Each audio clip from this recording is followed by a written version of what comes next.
I joined Floyd's got something to say, Tony. the 117th Infantry in Belgium. 170. Take notes.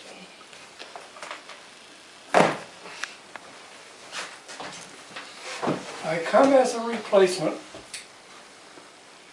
Well, hang on. Like everybody else did a lot of other times. You got to Normandy the 10th of June. About 10th of June, you left Normandy. We left. But Gramp, an interesting part of the story is that you had got drafted at 26, right? Yeah, and I had 2 children. Who you had Aunt Carol and Uncle Dave. Yeah. And I was shipped to... And Grandma yeah, was here. She stayed here. yeah.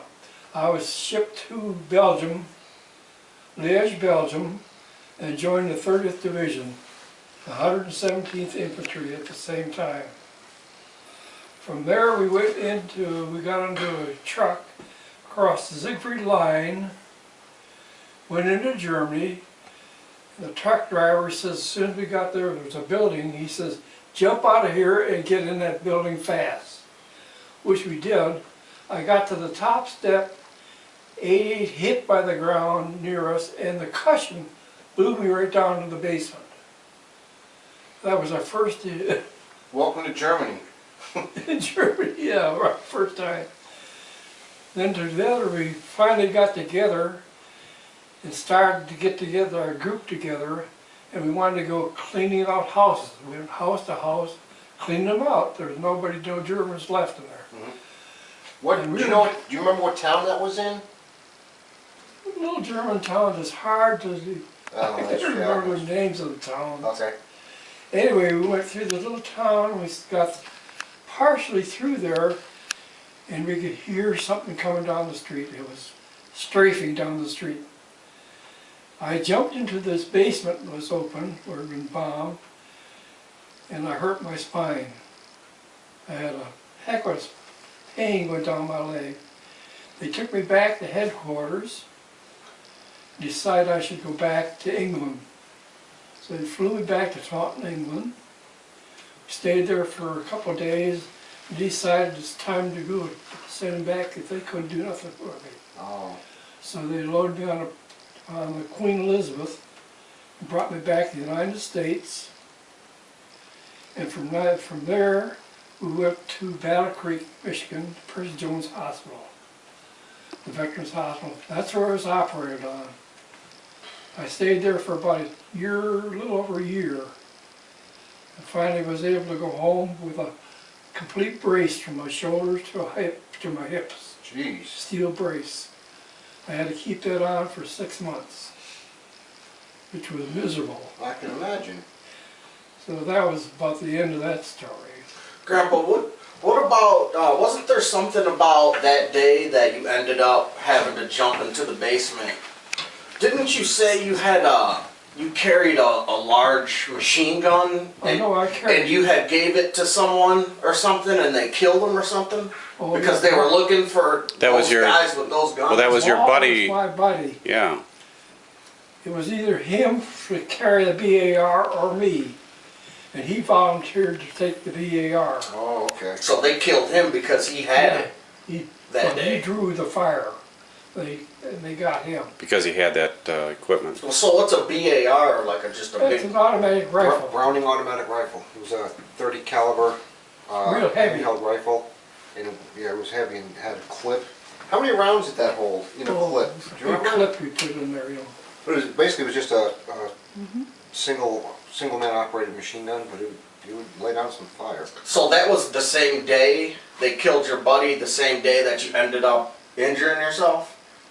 Or getting injured? No, probably a little after that I was injured. Oh, a little after. Yeah. Well, yeah, because We were going house to house then, you know, trying to clean out if there was any Germans in there at all. Mm-hmm. And that's when I went in the basement and jumped in the basement from the And it was like come down the street, straight and everything. And it was a blown out building? Yeah.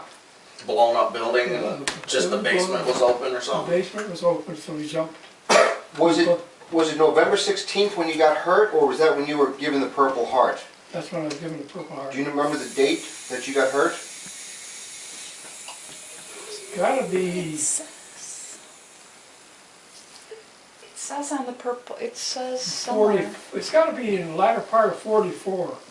Well, there was a date on there that said November 16th, but I don't know if that was the date that he was awarded the No, Purple Heart, or if November that's when he was... 16th, we went, that's when I got into Normandy. We landed in Normandy on the 16th, I did. No, it.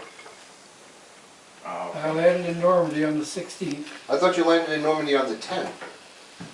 Around that, I Look think at that. around 10th or something. In June, right, Dad? In June? In June? June 10th, Okay, you so that said. is, okay, so Yeah. the 16th of November is when he was Yeah. wounded, okay. that's what it looks like. So you arrived on June 10th and wounded on November 16th. Yeah, And you're with the 117th Infantry yeah, in the 30th Division. 30th Division. We're gonna find out where this happened at. Then we're gonna try to find out who was flying around that day. Well, you also said that Maul saved you several times, didn't he? Oh, yeah, From- when we were going down this Duncan Road, this sunken road, like, headed for a farm down there, we're gonna see who was in this farm, you know, see if there's anybody in there. And we got halfway there and it was getting dark, so we figured we were gonna dig in and stay there for the night. So I dug into the wall of sand, so all it was is sand, and laid down in there, and a shell hit near the border of that hole, of that road, you know, and the dirt all come down on top of me. And so Maul reached in and pulled me out, got me out of that there, or I thought I'd been dead in Buried that alive. sand, you know. Yeah, buried alive. Yeah, he pulled me out. The guy that finally got killed himself, you And know, how do you spell his name? M-A-L-L. He's from Michigan. Hey Dad, you know I'm reading, can you hear me? Yes, we can hear you. I'm reading the memoirs that I typed up, your memoir that I typed up that one year I came up there, your World War II memoir. And I spelled Maul's name M-A-U-L. That's how I would have spelled it. What's that? Spelled Maul's name M-A-U-L, M-A, or instead of M-A-L-L? it may be M-A-U-L. Okay, yeah. Maul. Yeah, and as a matter of fact, I'm looking at this Yeah. that I typed up right now, and Probably. Can't remember all this stuff. I don't know if I know Dad's got a copy of this somewhere, but And he was killed by a sniper Yeah, Is that- well, they picked him off because they had the because they have the BAR. BAR.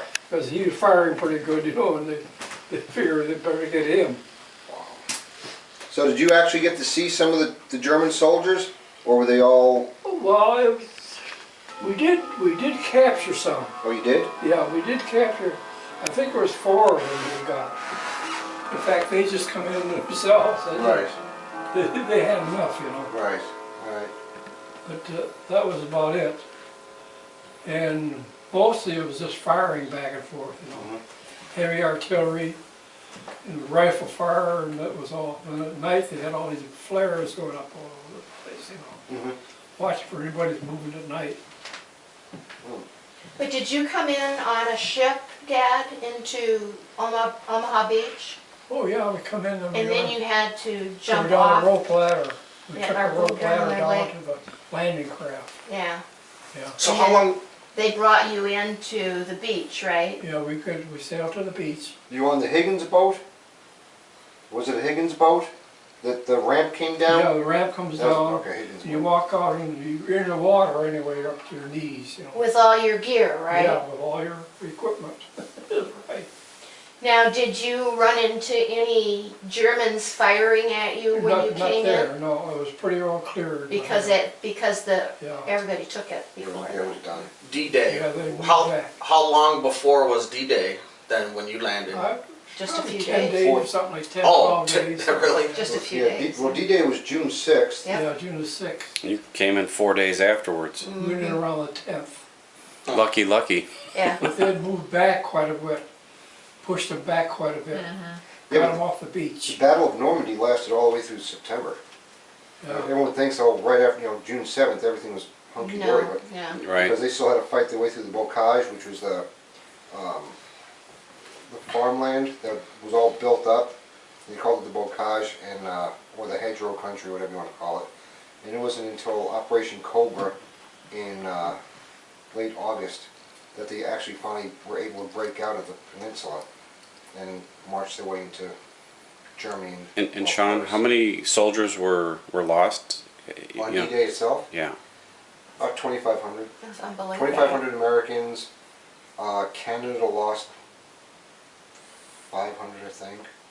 Quite a few, And I'll the tell you. Germans, they never had a count on the Germans, but it was, 10 times what we lost. Mm-hmm. Because before we even hit the shore, they had a 6-hour naval bombardment, and then he had a 3-hour air campaign with the bombers. In fact, every single 8th and 9th Air Force plane that was based in England flew 3 missions, at least 2 missions, but some as many as 3 missions on June 6th, just dropping bombs, just destroying Mm-hmm. everything. So they never did come up with an accurate count on how many Germans were lost, but it was tens of thousands. Just, Yeah. in fact, a lot of the defenders of Normandy weren't even German. They were conscripted Poles, they were Russian POWs, there were some Koreans. It was just, Mixture people. yeah, it was just Germans grab you and, Yeah. shoot the guys in the green outfits now. That's what they Because did. we had a hard time in the hedgerows, that's for sure. Yep. So you got to see the hedgerows, didn't you? Not really, I did see. I come in a little later. Lucky you. What's Lucky that, is what was right. the hedgerows? Is it where they were down in barrack bunkers or something? No, they had, it was farmland, and what they did was, the French, 400 years before, decided, we're not gonna put up fences, we're gonna make natural fences. So they would stack up dirt berms, put boulders in there, plant trees, and then when the tree roots would grab hold of the dirt and other vegetation, and it would make a wall. And most of the time they were like anywhere from 6 to 10 feet high. And they would like have these sections of, this is my little farm and this is his little farm. And the border of separation was the hedgerows. Okay. And each hedgerow became an individual fortification for the Germans. And that's why we were there for a couple of months trying to... So was it the movie Great Escape when, what was his name, rode the motorcycle and No, flew? that was at the border. That was the Swiss border. Okay, all Steve right. McQueen. Yeah, Steve Yeah. McQueen. Great. There No, you but go.